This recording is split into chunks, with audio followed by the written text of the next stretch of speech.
Bismillahirrahmanirrahim. Assalamualaikum warahmatullahi ta'ala wabarakatuh. Alhamdulillahirabbil alamin wassalatu wassalamu ala asyrafil anbiya'i wal mursalin wa ala alihi wa sahbihi ajma'in. Qala rabbi shrah li sadri wa yassir li amri wahlul 'uqdatam min lisani yafqahu qawli. Subhanaka la ilma lana illa ma 'allamtana innaka antas samiul alim wa la haula wa la quwwata illa billahil aliyyil azim. Hari ini kita akan belajar berkaitan dengan al-amanah wal adlu, iaitu amanah dan keadilan.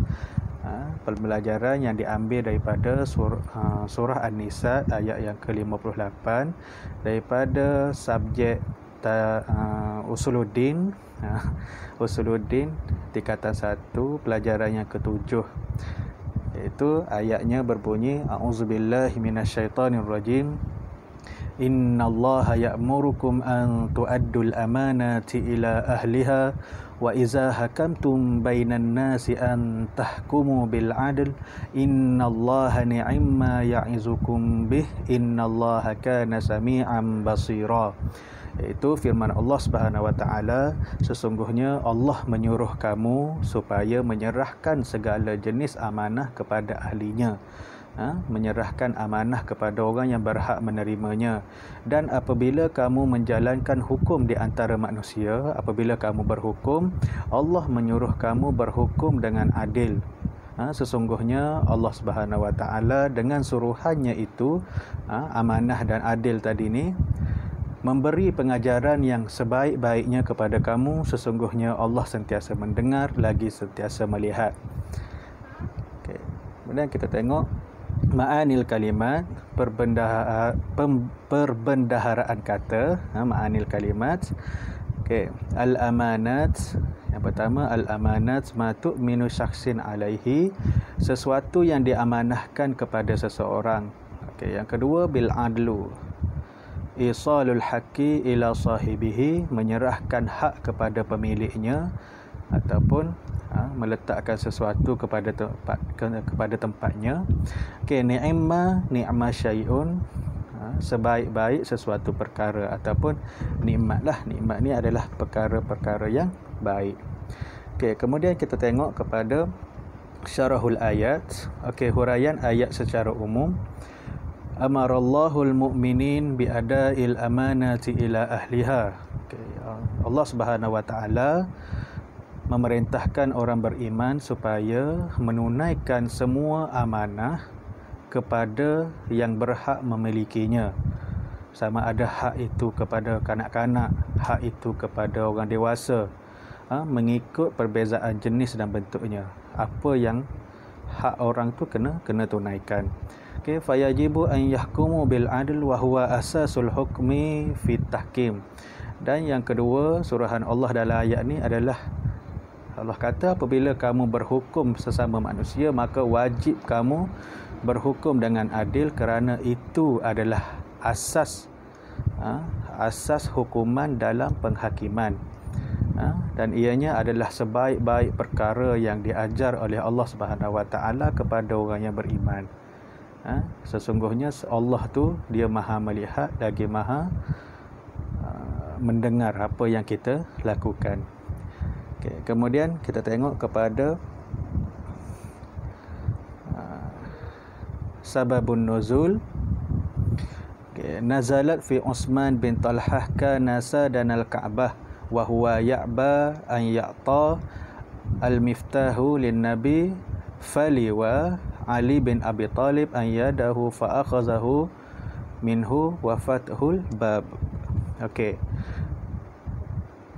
sebab turunnya ayat yang ke-58 ni adalah ayat ini diturunkan kepada Utsman bin Talhah al-Hajaba daripada Bani Abduddar. Beliau adalah khadam Kaabah ataupun penjaga Kaabah. Ketika Nabi memasuki kota Mekah pada hari pembukaan dan penaklukan kota Mekah, Utsman telah menutup pintu Kaabah. Masa peristiwa Fathu Makkah tu, Utsman ni dia telah menutup pintu Kaabah lalu naik ke atas bumbung Kaabah. Rasulullah SAW pada masa tu dia minta kunci Kaabah tu. yang pada ada pendapat kata masa tu kunci tu bersama dengan Uthman tadilah.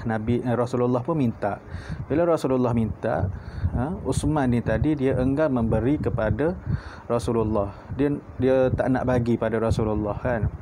Kemudian datanglah Ali menarik tangan Uthman tadi tu dan mengambil kunci tersebut dan membukakan pintu Kaabah.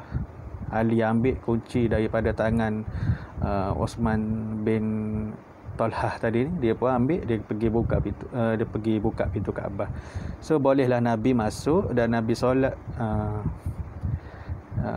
solat dekat dalam Kaabah tu 2 rakaat. Kemudian lepas Nabi keluar, lepas baginda Rasulullah keluar, maka Sayyidina Abbas pun minta kunci tu diberi kepada Sayyidina Abbas dan menghimpunkan kepadanya, dan dia nak ambil semua urusan memberi minum jemaah haji dan menjaga Kaabah ni di bawah urusan Sayyidina Abbas. Lalu Allah menurunkan ayat ini.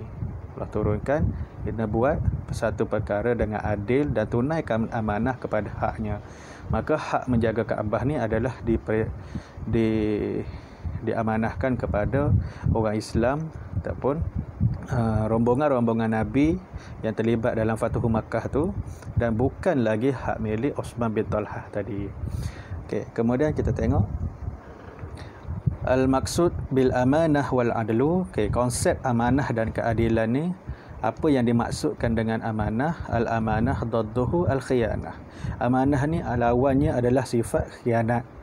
Kullu ma uhida bahalil insan minat taklif syar'iyyah, iaitu seperti yang dinyatakan dalam kamus Mukhtar As-Sihah. Okey, khianat seperti yang dinyatakan dalam kamus Mukhtar Sihah. Okey, al-amanah ni maksud dia khianat.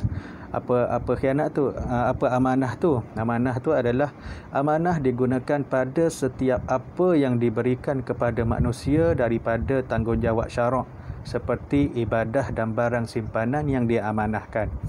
Okey, kemudian al-adlu didduhu az-zulmu. Okey, keadilan maksud dia lawan dia adalah zalim. Adil lawan dia zalim. I'ta'u kullu dhi haqqin haqqahu, iaitu memberikan kepada setiap yang berhak itu akan haknya. Okey, jika baik maka baiklah, jika buruk maka buruklah, tanpa membezakan antara penerimanya. Kita bagi saja. Kalau dia tu berhak, kita bagi apa hak dia. Okey. Kemudian dalil dalam Al-Quran tentang wajibnya berlaku adil, iaitu Allah Subhanahu wa taala berfirman, a'udzubillahi minasyaitonir rajim, wala yajrimannakum syana'anu qaumin ala alla ta'dilu, iaitu dan jangan sekali-kali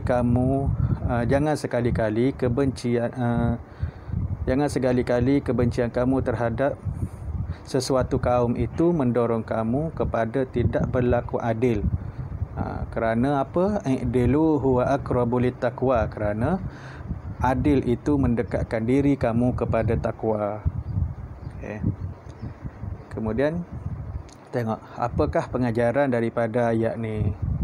Okey, pengajaran daripada ayat yang kita pelajari tadi itu adalah yang pertama, ada amanah min sifatil mu'min. Okey, menunaikan amanah adalah ciri-ciri orang mukmin. Maksudnya dia jadi orang mukmin yang berjaya bila dia dapat nak menunaikan amanah. Okey, yang kedua, azamatul amanah wal amru bihifziha. Okey, besarnya perkara amanah ini dan perintah menjaganya dan menunaikannya. Yang ketiga, al-amru bi'ada'il amanah ila ahliha, perintah supaya menunaikan amanah kepada orang yang berhak menerimanya. Okey, setakat itu saja pembelajaran kita untuk kali ini, dan ingatlah kita kena berlaku adil dalam berhukum dan menunaikan amanah kepada orang yang berhak menerima amanah tersebut. Semoga kita semua menjadi orang-orang mukmin yang berjaya melalui ayat yang kita bacakan tadi. Okey, wallahu a'lam bissawab. Assalamualaikum warahmatullahi taala wabarakatuh.